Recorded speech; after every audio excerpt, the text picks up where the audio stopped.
بسم اللہ الرحمن الرحیم۔ عزیز طلباء السلام علیکم۔ امید ہے آپ ایمان کی بہترین حالت میں ہوں گے۔ عزیز طلباء، اردو کی کتاب کے سبق نمبر 8 کتبہ کے پہلے 2 لیکچرز میں ہم نے مصنف کے بارے میں جانا اور کتبہ کی مکمل پڑھائی کی۔ آج ہم کتبہ کے مشقی سوالات کی رہنمائی حاصل کریں گے۔ مشقی سوالات میں ہمارے پاس پہلا سوال ہے، درست جواب پر ٹک کا نشان لگائیں۔ شریف حسین کو ٹانگے میں سوار ہونے کا لطف ملتا تھا مہینے کے ابتدائی روز میں۔ شریف حسین کی جیب میں کچھ رقم اس لیے تھی کہ اس کی بیوی اور بچے میکے گئے ہوئے تھے۔ کلرکوں میں لوگ شامل تھے ہر عمر کے۔ شریف حسین کے خیال میں سنگ مرمر کے ٹکڑے کا مصرف تھا صدر دروازے پر لگایا جائے۔ شریف حسین کی موت کے بعد سنگ مرمر کا ٹکڑا اس کی قبر کا کتبہ بن گیا۔ سبق کے مشقی سوالات ہیں، ان کی رہنمائی حاصل کرتے ہیں۔ 5 سوالات ہیں۔ سوال نمبر 1 ہے، شریف حسین اپنے دفتر میں کس حیثیت سے ملازم تھا؟ شہ سرخی لکھیں گے۔ شریف حسین کی حیثیت ملازمت۔ شریف حسین دفتر میں درجہ دوم کی حیثیت سے کلرک کی ملازمت کرتا تھا۔ سوال نمبر 2 ہے، کلرکوں کی ٹولیوں میں کس طرح کے لوگ شامل تھے؟ کلرکوں کی ٹولیوں میں شامل لوگ: دفتروں سے نکلنے والی کلرکوں کی ٹولیوں میں typist, dispatcher, record keeper, accountant, head clerk, superintendent, غرض ادنیٰ و اعلیٰ ہر درجہ اور حیثیت کے کلرک شامل تھے۔ سوال نمبر 3 ہے، شریف حسین نے سنگ مرمر کے نفیس ٹکڑے کا کیا استعمال سوچا تھا؟ سنگ مرمر کے ٹکڑے کا استعمال: شریف حسین نے سنگ مرمر کے نفیس ٹکڑے کے بارے میں یہ سوچا کہ وہ ہیڈ کلرک بن کر ایک چھوٹا سا مکان لے لے گا اور اس مرمرین ٹکڑے پر اپنا نام کندہ کرا کر دروازے کے باہر نصب کرے گا۔ سوال نمبر 4 ہے، شریف حسین کی موت کن حالات میں ہوئی؟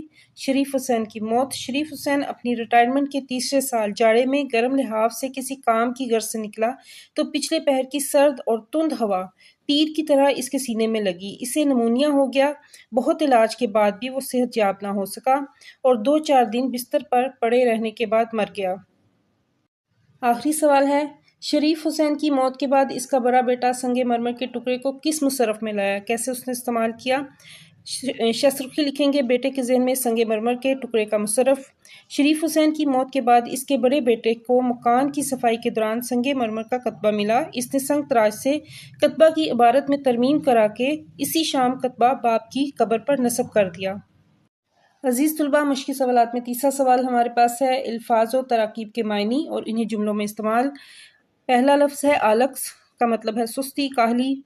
سخت محنت کے باوجود ترقی نہ ہونے پر شریف حسین آلکس اور بیزار رہنے لگا۔ دوسرا لفظ ہے ترمیم، اس کا مطلب ہے تبدیلی، درستی کرنا یا اصلاح کرنا۔ سنگ تراش سے کتبہ کی عبارت میں ترمیم کرا کے شریف حسین کے بیٹے نے کتبہ باپ کی قبر پر نصب کر دیا۔ تیسرا لفظ ہے حس و خاشاک، کوڑا کرکٹ کہتے ہیں۔ آندھی اور طوفان اپنے ساتھ بہت سا حس و خاشاک بھی لائے۔ کنگلا، محتاج یا مفلس۔ راہزن، لٹیرا جس کو کہتے ہیں۔ راہزن نے چند لمحوں میں مسافر کو کنگلا کر دیا۔ اگلا لفظ ہے ہمارے پاس کواڑ، لکڑی کے جو دروازے ہوتے ہیں اس کو کہتے ہیں۔ شریف حسین نے کتبے کو بے کواڑ کی الماری میں رکھ دیا۔ نقش و نگار، بیل بوٹے کا کام۔ سنگ تراش نے بڑی خوبصورتی کے ساتھ کتبہ پر شریف حسین کا نام نقش و نگار کے ساتھ کندہ کیا۔ اگلا سوال ہمارے پاس ہے تلفظ کا، تلفظ واضح کریں۔ طمانینت، اس کا مطلب ہے اطمینان۔ گتھیاں، الجھنیں جس کو کہتے ہیں۔ حجاب، پردہ۔ مسلط، قابض ہونا۔ مشقت، سخت محنت۔ مزدہ، خوشخبری کو کہتے ہیں۔ مشقی سوالات میں ہمارے پاس سوال نمبر 5 ہے، کتبہ کے متن کے حوالے سے جملوں کی وضاحت کریں۔ پہلا جملہ ہے کہ وہ لہجہ بگاڑ کر غیر زبان میں باتیں کرنے پر تلے ہوئے تھے۔ اس کا مطلب ہے کہ دفتری اوقات کے بعد جب کلرک راستے میں گفتگو کرتے تو زبردستی غیر زبان انگریزی میں کرتے تھے، کیونکہ برصغیر پاکستان کی تقسیم کے پہلے کی یہ کہانی ظاہر ہو رہی ہے، کیونکہ انہیں دفتر میں اپنے افسروں کے سامنے غیر زبان میں بولنا پڑتا تھا، اس لیے راستے میں وہ لہجے بگاڑ کر آپس میں غیر زبان بولنے کی مشق کرتے نظر آتے تھے تاکہ انگریزی زبان پر عبور حاصل کر سکیں۔ دوسرا جملہ ہے، دنیا بھر کی چیزیں اور ہر وضع اور ہر کماش کے لوگ یہاں ملتے تھے۔ اس کا کیا مفہوم ہے؟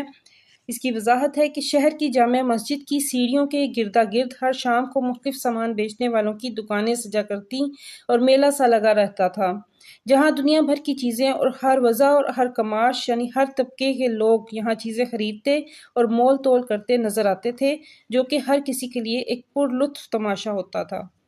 تیسرا جملہ ہمارے پاس ہے، اس نے محض اپنے شوق کے تحقیق کو پورا کرنے کے لیے قیمت پوچھی۔ اس کی وضاحت یہ ہے کہ کباڑی کی دکان پر شریف حسین نے سنگ مرمر کا نفیس ٹکڑا دیکھا جو اسے کسی مغل بادشاہ کے مقبرے سے اکھاڑا ہوا معلوم ہوا۔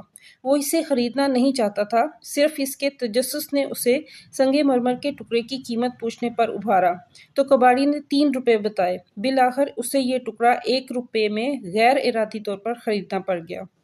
آخری جملہ ہمارے پاس ہے، وہ بڑا غفور الرحیم ہے، کیا عجب اس کے دن پھر جائیں۔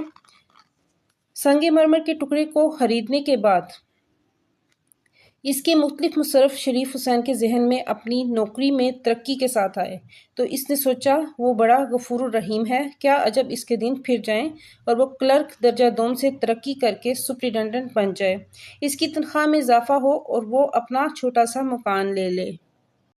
سوال نمبر 4 ہے، متن کو مد نظر رکھ کر درست بیان کے آگے ٹک اور غلط کے آگے کراس کا نشان لگائیں۔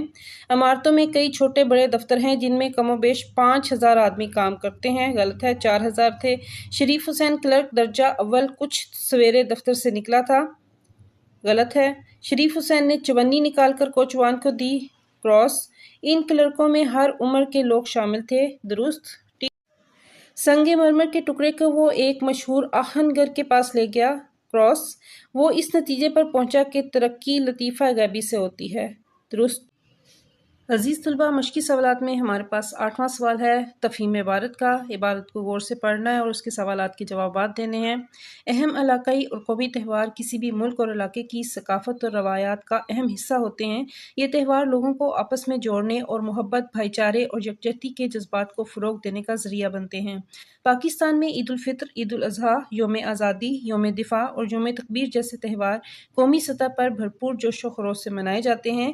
علاوہ ازیں علاقائی تہوار مختلف صوبوں میں اپنی روایتی رنگینیوں کے ساتھ منعقد ہوتے ہیں۔ ان تہواروں کے دوران میں نہ صرف مذہبی اور ثقافتی اقدار کو اجاگر کیا جاتا ہے بلکہ یہ سماجی میل جول اور محبت کے پیغام کو بھی فروغ دیتے ہیں، جس سے معاشرے میں مثبت تبدیلیاں آتی ہیں۔